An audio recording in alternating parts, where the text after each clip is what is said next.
महाराष्ट्र लोकांचे मत, लोकांचा विश्वास, आमची बातमी. मार्फत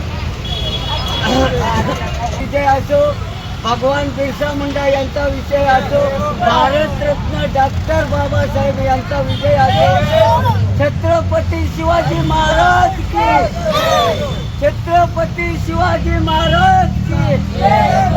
अशा शास्त्राचं करायचं काय? भारतीय संविधानाचा, भारतीय संविधानाचा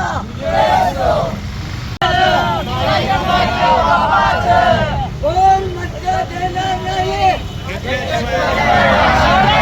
कोण मत देणार नाही.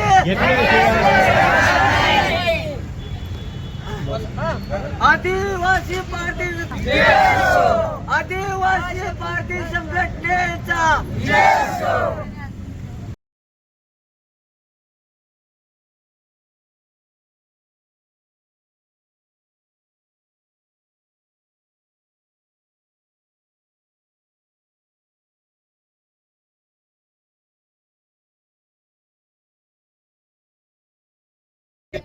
उपोषण सुरू केलेलं कोणत्या मागण्या आहेत तुमच्या?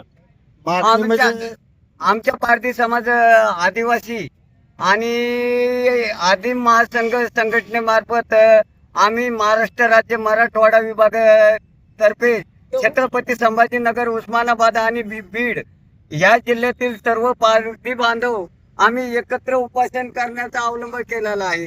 आणि या अवलंबासाठी आम्ही तालुका बीड जिल्हा, उस्मानाबाद जिल्हा आणि छत्रपती संभाजीनगर या जिल्ह्यातून तालुका वाईज लोक इथं उपोषणासाठी बसलेला आहोत.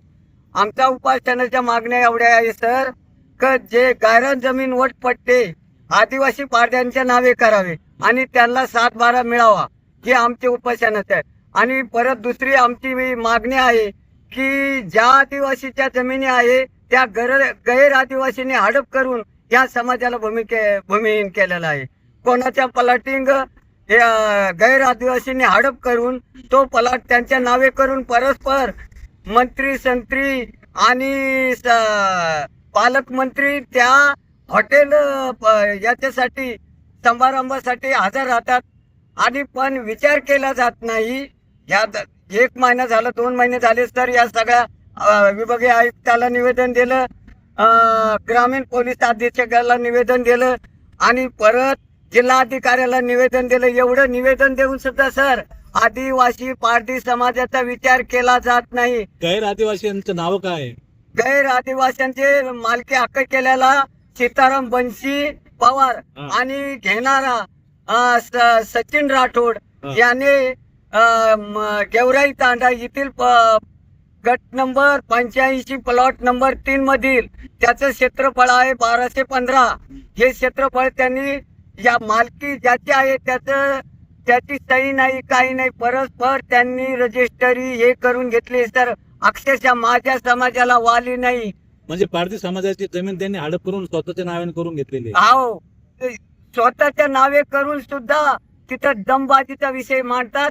जर तुमच्या पारधी लोकांनी आम्हाला दमबाजीचा विषय केला तर तुम्हाला जीवेनिशी आम्ही जे आहे मारून टाकू. तुम्ही पोलीस अधीक्षकांना काही निवेदन वगैरे दिलं नाही? पोलीस अधीक्षकांना निवेदन दिलं, सर विभागीय आयुक्तांना निवेदन दिलं, जिल्हाधिकारीला दिलं आणि तिथं जे त्या विभागाचे पोलीस स्टेशन आहे त्या पोलीस स्टेशनला निवेदन देऊन सुद्धा आमच्या कोणत्याही विषयाचे मार्ग अजून आम्हाला दाखवला नाही. याच्यासाठी मी शासनाला एकच विनंती करतो, न घरनादार चावरी बिराड ह्या समाजाची फसगत किती दिवसापर्यंत आम्ही सहन करायची. माझं तर एक म्हणणं आहे, जर आमच्या आदिवासीच्या मागण्या पूर्ण होत नसेल तर आम्ही कोणत्या देशातून आलो, कोणत्या राज्यातून आलो हे तरी आम्हाला दाखवून द्या. जे करून हे बाबासाहेबांनी जे संविधान लिहिलं, त्या संविधानाच्या आधारे आम्ही मागण्या मागतोय. गैर संविधानाच्या मागण्या मागत नाही. संविधानात तरतूद आहे, तरतुदीनुसार आम्ही मान्य करत आहे. त्यांनी काय सांगितलं सर, तुमच्याकडे पाठपुरावा आहे का?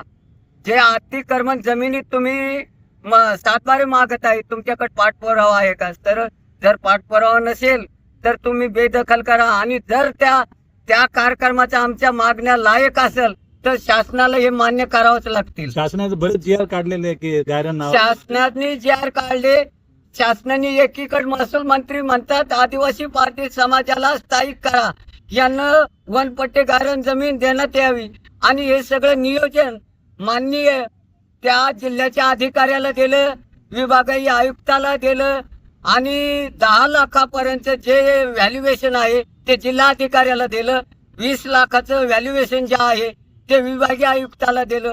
हे सगळे पत्र त्या अर्जाला लावलेले आहे सर.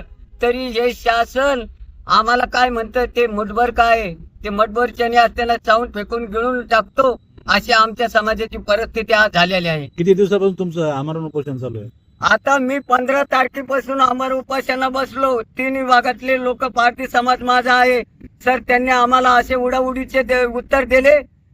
आमचा समाज एकत्रित होऊ नये, संघटित होऊ नये. त्यांनी त्याच्यासाठी आम्हाला काय म्हणले का आता आचारसंहिता आहे, 1 तारखेपासून निवेदन दिलेलं आहे सर उपोषणाचं. यांनी आम्हाला कोणताही मेसेज टाकला नाही, आम्हाला कोणतं बी निवेदन दिलं नाही आणि काहीही केलं नाही. आणि आज रोजी आज 15 ते आज 17 तारीख आहे, आमच्या जवळ एक बी अधिकारी आला नाही. आमचे काही लोक उपोषण करते, काही बीपी लो झालेले सर. जर कधी माझा पार्टी समाज एखादा व्यक्ती दगावला तर शासन काय आमचा पुतळा बांधणार नाही. त्याच्यासाठी शासनाला एकच विनंती आहे, आम्ही हे संघर्ष करो या मरो, शेवटपर्यंत चालू ठेवू. तुमचं पुढचं पाऊल काय राहणार आहे? आमचं पुढचं पाऊल हेच राहील, जर शासनानं उपोषण करून जर आमची ध्येय धोरण आखलं नाही ना, आमच्या ज्या मागण्या आहेत त्या मार्गी लावल्या नाही तर रस्ता रोको करू.